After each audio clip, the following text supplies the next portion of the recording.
ભગવાને તો ખાલી 11 વર્ષ 52 દિવસ વ્રજમાં લીલા કરી, પણ આપણે જીવીએ ત્યાં સુધી પ્રભુ આપણને છોડીને પધારતા નથી. ભાગ્યશાળી કોણ? પણ પછી બ્રહ્માજીને લીલામાં મોહ થયો છે કે જેનામાં જરા આચાર વિચાર નથી, આ ગોવાળિયાઓનું એઠું ખાય છે, શું ખરેખર ભગવાન છે? અને પરીક્ષા કરવા જેટલા બાળકોને વાછરડા હતા એનું હરણ કરીને બ્રહ્માજી સત્યલોકમાં લઈ ગયા. અને ભગવાને એટલી જ આત્મ સૃષ્ટિ પોતાના શ્રીઅંગમાંથી પ્રગટ કરી, એટલા સ્વરૂપ ઠાકોરજીએ ધારણ કરી લીધા. 1 વર્ષ પછી બ્રહ્માજીએ વિચાર્યું, જો તો ખરા વ્રજમાં કેવી હાલત છે. આવીને જોયો તો જેટલા બાળકોને વાછરડાઓનું હરણ કરીને લઈ ગયા બધા તો પ્રભુની સાથે વ્રજમાં રમી રહ્યા છે. એ રીતે બ્રહ્માના મદને પ્રભુએ દૂર કર્યો. બ્રહ્માજીએ સ્તુતિ કરી, અહો ભાગ્યમ નંદ ગોપ વ્રજૌકસં જન્મિત્રમ પરમાનંદ પૂર્ણ બ્રહ્મ સનાતનમ. નંદ બાવાના વ્રજમાં વસવાવાળા ગોવાળિયાઓ કેટલા ભાગ્યશાળી છે કે જેમના મિત્ર પરબ્રહ્મ પરમાનંદ પ્રભુ પોતે થઈને પધાર્યા છે. આ લીલાનું રહસ્ય શ્રી મહાપ્રભુજી બતાવે છે.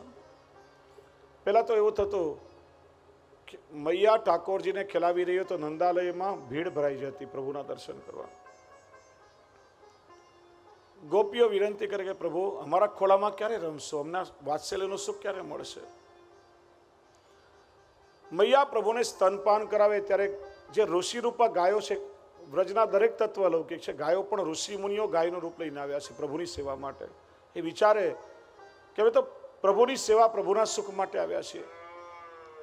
મૈયા જો દૂધ અરુગાવી દેશે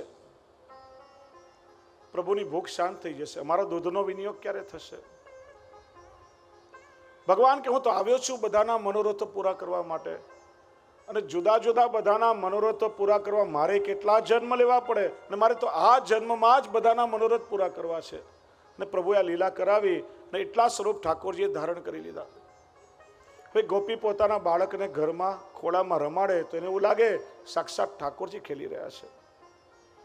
વાછરડું પેલું ગાયનું દૂધ પીએ તો ગાયને લાગે સ્વયં ઠાકોરજીનું દૂધ આરોગી રહ્યા છે, કારણ કે એટલા સ્વરૂપે વાસ્તવમાં તો પ્રભુ જ છે ને.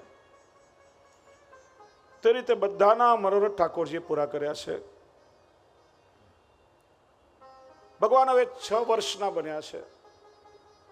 વત્સપાલમાંથી પ્રભુ ગોપાલ થયા. અને કૃષ્ણ ખાલી ગોવાળ નથી, ગોપાલ છે. પોતાની ઈચ્છાથી ઈચ્છા પ્રમાણે ગાયોને ચરાવે ગોવાળ, પણ ગાયોના સુખ માટે ગાયોની સાથે સાથે જે વિચરણ કરે એ ગોપાલ.